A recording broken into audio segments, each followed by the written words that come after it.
नमस्कार बच्चों, हमारा आज का वीडियो कक्षा 9वीं के पाठ्य पुस्तक कृतिका संकलित एवं मृदुला गर्ग के द्वारा रचित पाठ मेरे संग की औरतें पर आधारित है। बच्चों, इस वीडियो में हम पाठ्य पुस्तक के कुछ महत्वपूर्ण प्रश्नोत्तर पर चर्चा करेंगे। तो आइए प्रारंभ करते हैं प्रश्नोत्तर। पहला प्रश्न है, ऐसे समाज में जहां लड़कियों को बोझ माना जाता है, लेखिका और उसकी बहन हीन भावना का शिकार नहीं हो पाए, क्यों? उत्तर सुने। लेखिका और उसकी बहनें हीन भावना का शिकार इसलिए नहीं हो सकी क्योंकि उनका जन्म परदादी द्वारा मांगी गई मन्नत के फलस्वरूप हुआ था। आज़ादी प्रियता का गुण उन्हें विरासत में मिल गया था। इसके अलावा मिलने वाले सशक्त पारिवारिक संस्कारों के कारण हीन भावना उन्हें छू भी न पा सकी। दूसरा प्रश्न है, लेखिका के पिता ने उसे पढ़ने के लिए जो किताब दी थी उससे लेखिका किस प्रकार प्रभावित हुई? उत्तर सुने। एक बार लेखिका के पिता ने उसे बीमारी की अवस्था में ब्रदर्स कारामजोव नामक उपन्यास पढ़ने के लिए दिया था। इस उपन्यास में बच्चों पर किए जाने वाले अत्याचारों का वर्णन था। हालांकि लेखिका को इसे समझने के लिए अनेक बार पढ़ना पड़ा, लेकिन चर्चा पर किए जाने वाले अत्याचार वाला प्रसंग पहली बार में ही उन्हें याद हो गया था, जो सदैव उनके लेखन को प्रभावित करता रहा।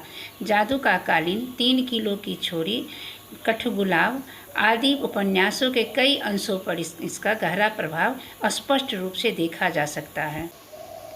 प्रश्न 3, परदादी द्वारा अपने पतोह के लिए मांगी गई मन्नत की प्रासंगिकता को वर्तमान परिप्रेक्ष्य में स्पष्ट करते हुए बताइए कि परदादी के जीवन से आपको किन किन मूल्यों को अपनाने की प्रेरणा मिलती है।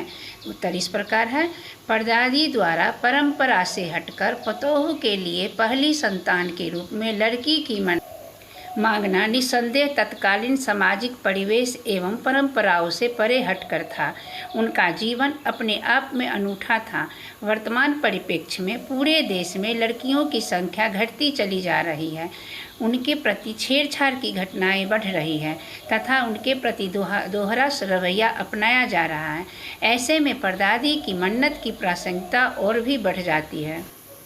चौथा प्रश्न है, हमारे देश में आज़ादी की जंग लड़ने वाले ही अंग्रेजों के सबसे बड़े प्रशंसक थे।